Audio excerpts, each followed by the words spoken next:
उनके ख़त और आप की 75वीं कड़ी 75th एपिसोड आपके सामने।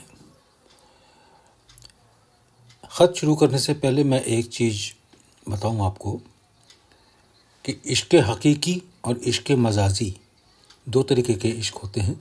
इश्क़ हकीकी होता है डायरेक्ट लव विद गॉड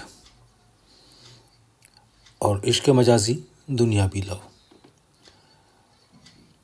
अभी इश्क़ हकीकी का जिक्र आएगा, इसलिए मैंने आपको पहले बताया। तारीख़ 25 सितंबर साल 1955, 25 सितंबर 1955। बिरादर अजीज़म दुआ, आपके दो ख़त तारीख़ 12 सितंबर व 19 सितंबर के मिले। पढ़कर दिल बाग बाग हो गया। भाई सच कहता हूँ, अगर मुझको आपसे मोहब्बत पैदा नहीं हुई तो समझ लीजिए कि इश्क़ हकीकी का मुझ में अभी तक आगाज़ ही नहीं हुआ, आरंभ ही नहीं हुआ। मैं इन ख़यालात से खुश हुआ कि आपको महात्माओं के ग्रेस पर अक़ीदा है। अक़ीदा माने श्रद्धा है। और भाई है भी ऐसा ही। भरोसा तभी होता है जब उसकी तह में उससे संबंधित वही चीज़ मौजूद होती है, और यह चीज़ उस वक्त जोर भी मारती है जब अपनी कमज़ोरी का एहसास होने लगता है। इसका असर भी यही है कि अपनी बताई हुई चीज़ों की परागंदी यानी बुराई दिल को मुतहम्मिल ना हो सके, यानी बर्दाश्त ना हो सके। ईश्वर ने वही हमको दिया है जो उसके पास है, और हमने वही रखा जिसको अपनी मशक्क़त या परिश्रम से पैदा किया। हमारी मशक्क़त यही रही कि हम दुनिया को देखकर ख़यालात में पेचीदगी पैदा करते रहे, उलझाव पैदा करते रहे। जब उसने उलझन की शक्ल इख्तियार कर ली, यहाँ तक कि उसके पसे पुश्त यानी पीछे जो चीज़ हमको बख्शी हुई थी उसका ख्याल भी न रहा, तो कहने ये लगे कि जो कुछ दिया है सब तो ईश्वर का दिया हुआ है।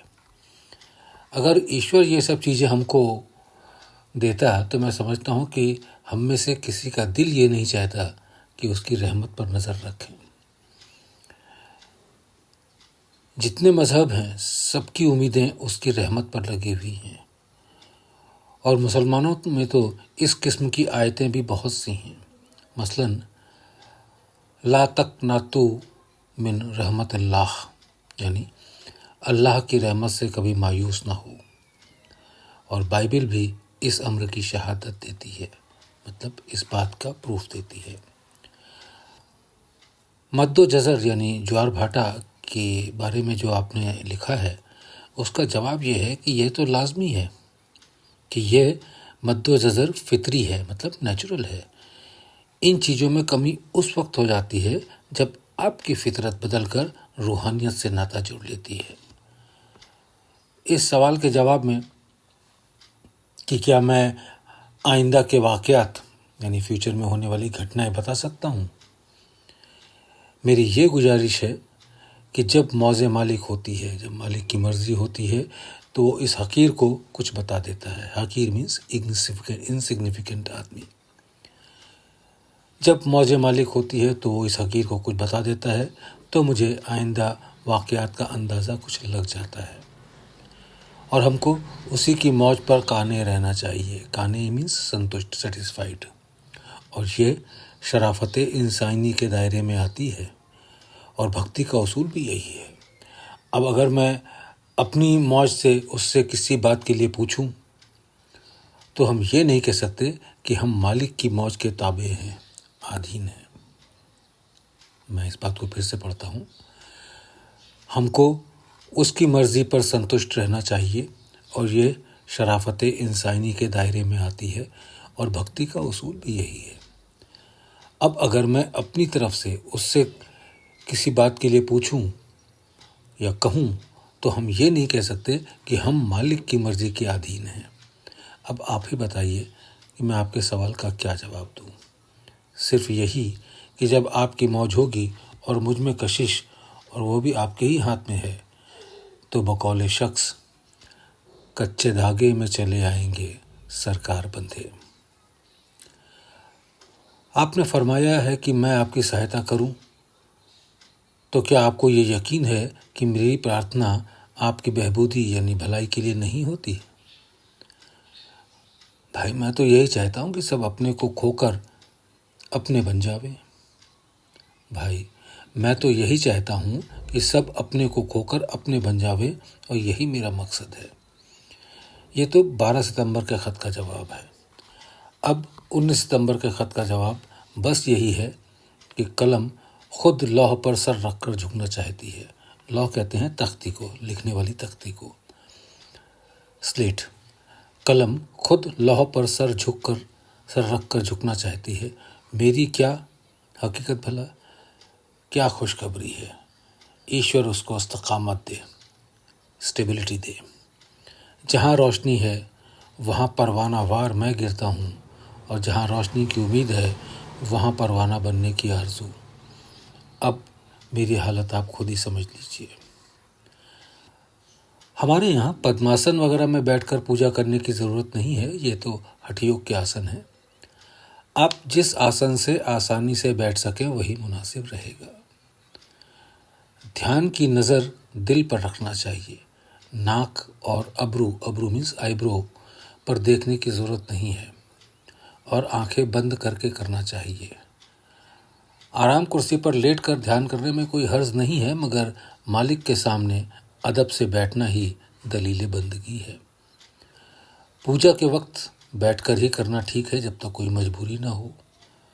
उसके बाद दिन में जब आप कभी ध्यान करना चाहें तो लेटकर या बैठकर कर सकते हैं। ध्यान करने पर यह ज़रूरत नहीं कि इससे पेशतर स्नान कर ही लिया जाए, मगर पाकीज़गी यानी पवित्रता का ख्याल ज़रूर रखना चाहिए। अगर ज़रूरत नहाने की है तो नहाकर ही बैठना चाहिए। आप दिल पर यह तसव्वुर बांध दीजिए, यह ख्याल बांध दीजिए कि दिल में ईश्वरीय प्रकाश मौजूद है। इसकी ज़रूरत नहीं कि आप इतना गहरा तसव्वुर बांधें कि उसकी चमक ही देखने की कोशिश करें। दिल पर निगाह इस तरह रखनी चाहिए जैसे बिल्ली चूहे की ताक में बैठती है। और मुराकबे मीन्स मेडिटेशन, ध्यान के लुग़वी मायने भी यही हैं। लुग़वी मायने मीन्स डिक्शनरी मीनिंग, ध्यान के डिक्शनरी मीनिंग भी यही हैं। इससे इस्तिग़राक़ यानी तल्लीनता भी पैदा होगी, और रोशनी बफजले ही आप देखेंगे। और ये सीधा साधा तरीका सब कुछ कर दिखाएगा। इसकी फ़िलासफ़ी बिल्कुल मेरी नज़र में है, मगर इसके लिखने से यूँ बाज आता हूँ, यूँ बचता हूँ कि जहाँ तक हो सके वक्त बचा लिया जाए। और ये चीज़ें सिर्फ लज्जत दिमागी ही बख्शेंगी, मेंटल प्लेजर हैं, ना कि स्थायी मस्ती, सुरूर दायामी। आप इत्मीनान रखिए, मुझसे जो कुछ खिदमत जनाब की हो सकती है कर रहा हूँ। आप अब ख्वाब-ए-ग्रां से बेदार हुए हैं, गहरे स्वप्न से अब जगे हैं। मुमकिन है कि फरहाद की जाँफिशनी यानी मेहनत और कोहकनी पहाड़ खोदना आपके दिल को एहसास हो। फिर से पढ़ रहा हूँ। आप अब ख्वाब-ए-ग्रां से बेदार हुए हैं। मुमकिन है फरहाद की जाँफिशनी और कोहकनी, फरहाद ने जो पहाड़ खोदा था उसका जिक्र किया है यहाँ पर।